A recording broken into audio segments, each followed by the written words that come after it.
Ladies and gentlemen, you are watching and listening to Airsick Hydra, and in this video we're going to be going through we're going to be going through Atlas. That's right, a little bit of review and critique for this game is required. This game is getting a lot of attention, mostly negative, and understandably so. Shout out to the sad music in the background as well. It feels a little bit more fitting for this game, although I would say, which is absolutely hilarious, I actually prefer this game to Fallout 76, which is really saying something. Anyway, let's start with the elephant in the room for this game. The fact that it reuses so much of Ark that many players are simply calling it an Ark DLC or an Ark reskin, and there are other reasons too, including where the files of the game have been located and named, that really do hint that it could be, and I emphasise the word could be, something that was originally a DLC planned for Ark, although we'll come back to that in a moment. Well, the truth is the game does look, feel, walk and talk very much like Ark. It's made by the same developers, and here's where, and this is not a defence of them, but here's where I'm going to say, of course it does. Of course it does. They've made a game and spent years on a game. That's kind of all they own.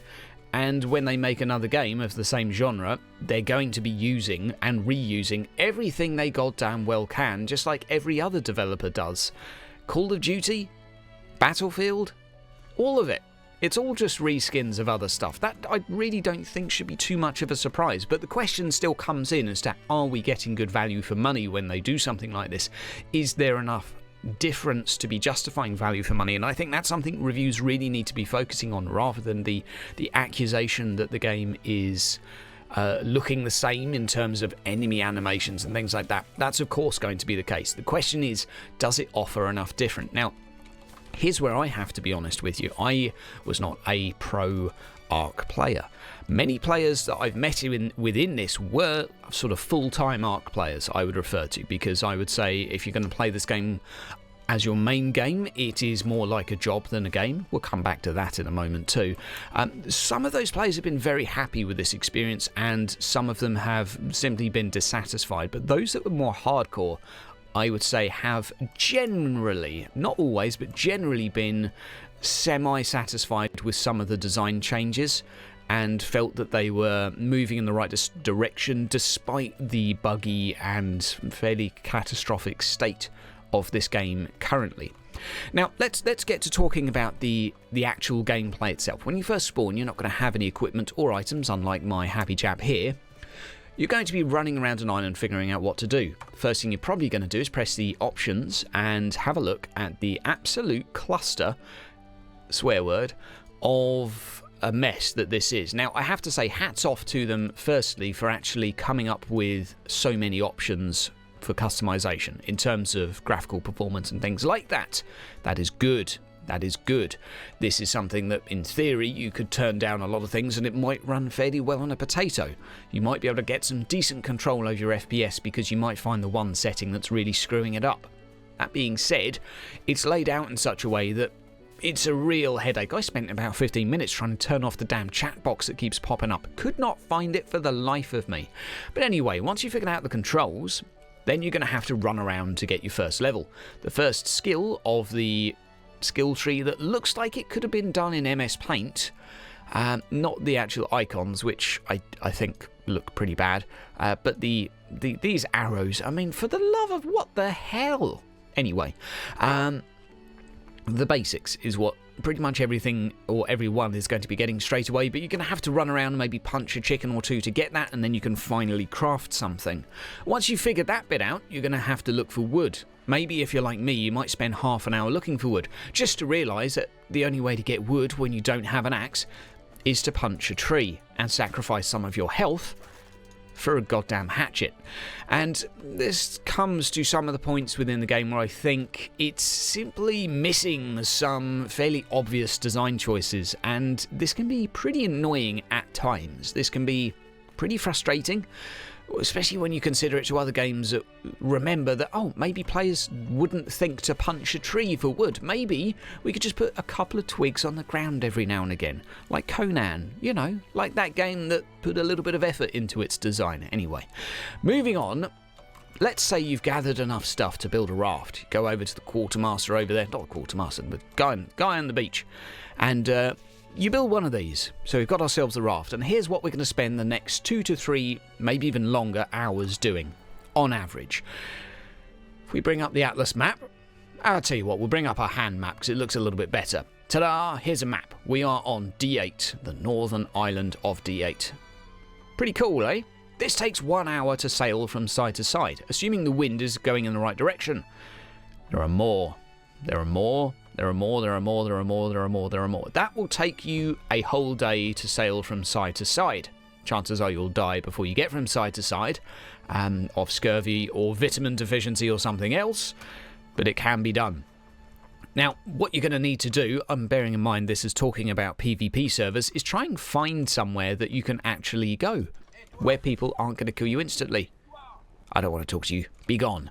Now, the sailing system within the game is fairly fun, trying to get yourself out of a port that is clustered full of these. If you're unlucky enough to spawn behind them, which the game will occasionally do, you might be here for half an hour just trying to simply get away.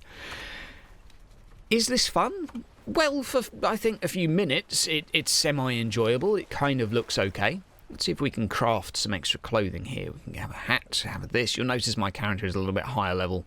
No. In a word, no. Can we make a storage box? Can we make anything useful? Or we could make a sign.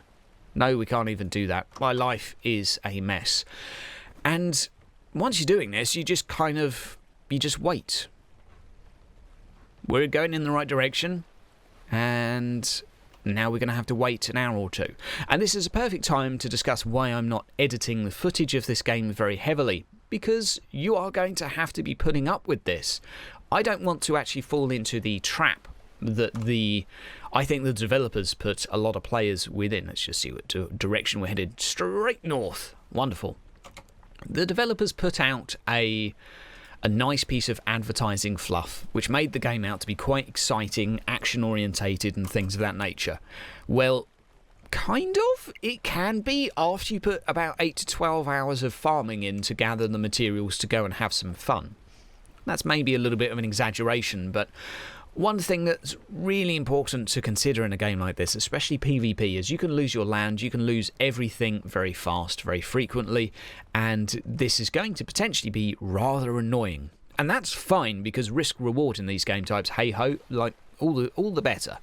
That's absolutely fine. But the island you find yourself on, the people you find yourself in an alliance with, will really determine your experience of this game. You might find yourself with people that are doing a raid every night, and that might be fun. You might have enough farmers during the day to log in the evening and go sailing around on a decent-sized galleon with some equipment that's already been farmed and do some naval combat. And I think if you were one of those players, you might come away from this game thinking, oh yeah, and you know what, that's actually pretty good. But if you're on a disorganised island or a disorganised alliance, which is just simply crafting, you know what, I'm going to kill myself and we're going to fast forward till we're at a base. See you in a minute, guys. Hey! Now, it would be unfair of me to not touch on the skill system within this game. So if we bring up the skill system briefly, we have obviously looked at the absolute mess of an MS Paint visualization this has come up with, but there are quite a few different trees to invest into. You get skill points to invest in character stats when you level up. Once you've spent all of those, you can then go over to skills. You have anything like piracy, being able to specialize in deep sea diving, and I would say that that's not that easy to do, because you need a boat to stay alive, and then you need something to dive to go and get. There's a lot of prerequisites for an interesting deep sea dive. You can specialise in digging up treasure.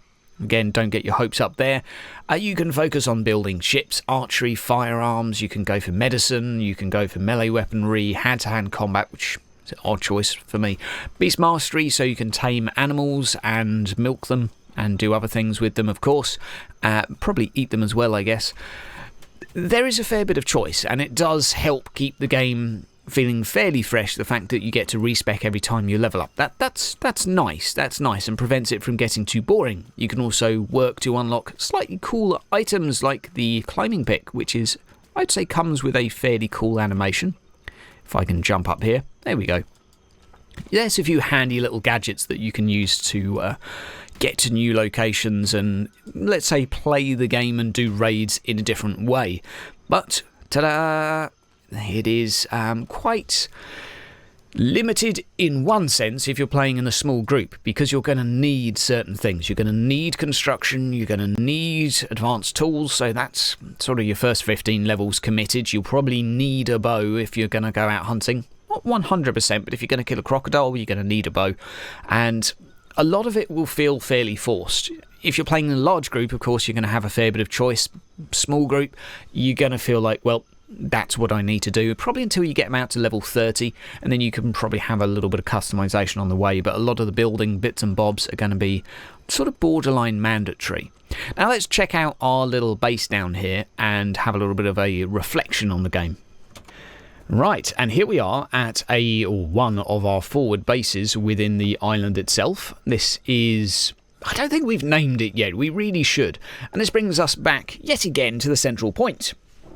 When you're playing this game, the items that you have, the area you're on, and the people that you are neighboured with will really determine the gaming experience for you. This could be anything from a peaceful social game where you say hey to people every now and again, good morning, and go off and make some stuff together and work together, to absolute hell where you can't go anywhere without being attacked, and you need to be prepared for all extremes of that. I think I went through about 6 hours of looking at different islands before I finally found one where I wasn't killed straight away.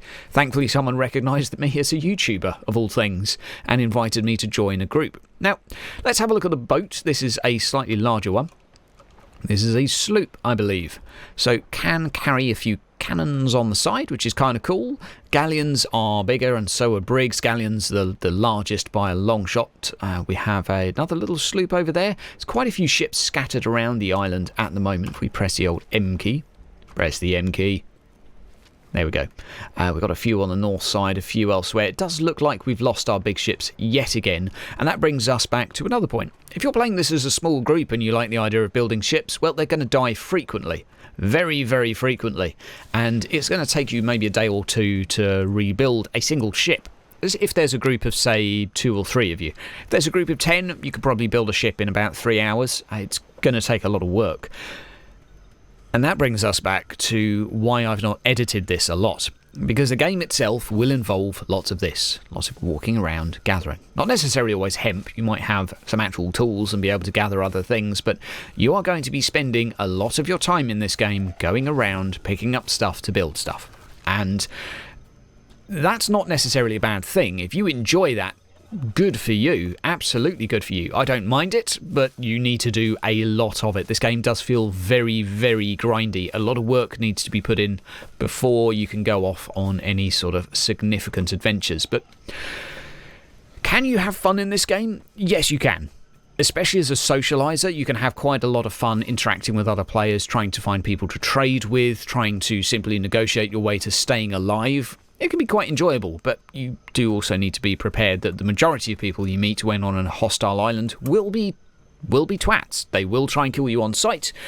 You will have people that will say, yeah, come on in, and then they'll kill you and take all your stuff. That's going to happen on an almost daily basis. Do not trust other human beings is the moral of the story here.